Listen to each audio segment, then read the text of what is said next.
It's a huge relief for DISCOMs and a big blow for the Arvind Kejriwal government. The Delhi High Court has ruled against the audit of DISCOMs by the Controller and Auditor General of India, or the CAG. This after pleas filed by the three DISCOMs challenging the decision of the government to have their accounts audited by official auditor, the CAG. Ashmit was in court tracking that story, joins us now. Ashmit, big relief for the DISCOMs, but of course it is likely to go in for appeal, isn't it, the Delhi government?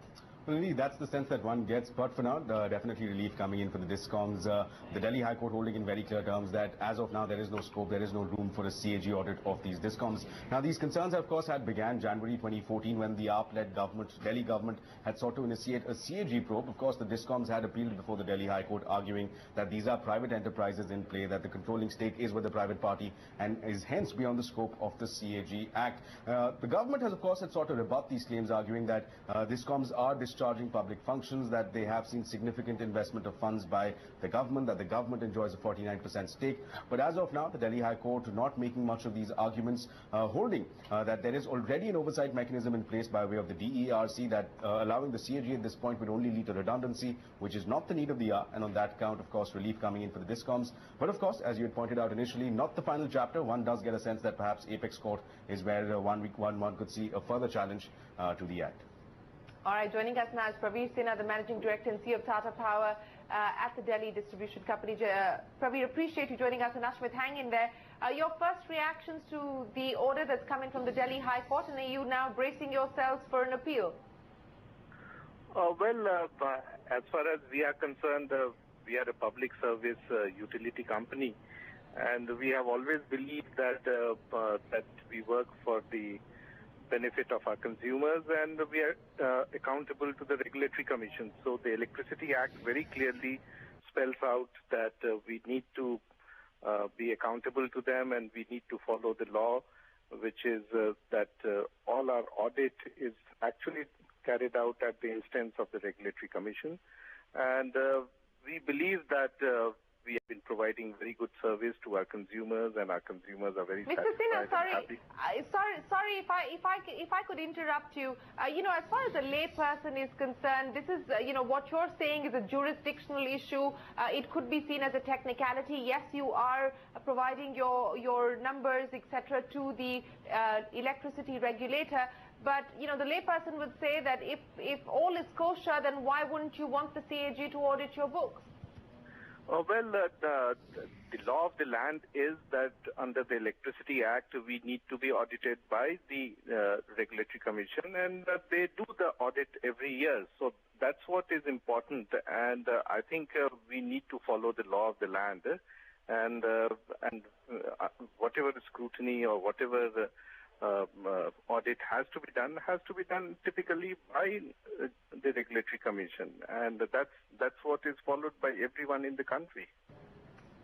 Right, Mr. Sinha, if I may just join in for a brief question. One of the main arguments that the DISCOMs had raised essentially is that there is a significant private interest as far as these DISCOMs are concerned, 51% to be specific.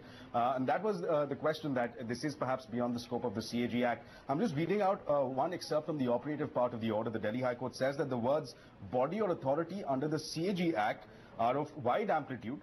They extend to private body or authority and would also cover the DISCOMs. Now, the order for all effective purposes might be in your favor, but do you feel that perhaps in principle, in spirit, this is something that will be held against you, that perhaps private enterprises cannot escape a CAG audit? Those will be in certain conditions, and I have not gone through the order, so I would not be able to comment at this stage. But as I mentioned to you, there is a very robust process of audit which the regulator carries out, and they are the competent authority to carry out any audit of a DISCOM. And this is very much ingrained in the Electricity Act 2003. So we need to follow whatever is the law of the land, and that is the standard practice which is being done for all the DISCOMs in the country. And we would also like to be governed under the same provisions. Fair enough, sir. Another question at this point, of course, the CAG machinery had been set in motion as far as DISCOMs and as far as the audit was concerned.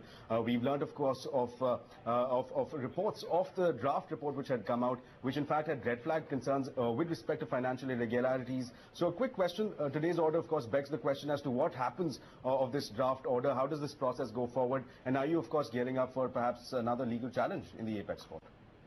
Well, the order of the Honorable High Court is very clear that whatever has been done is non-est, and that means whatever has been done has to be returned to us, and that cannot be taken cognizance of. So that's where it stands as far as the order is there.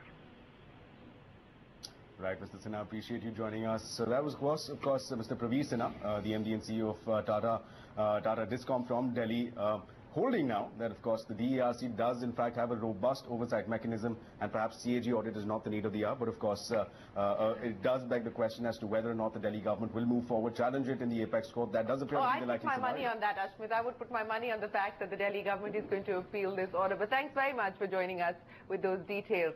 But here's well, news coming in from Moody's. Rein in loose cannons or risk losing credibility. That's the clear message from research agency Moody's to the Prime Minister. Moody's underlines that India has the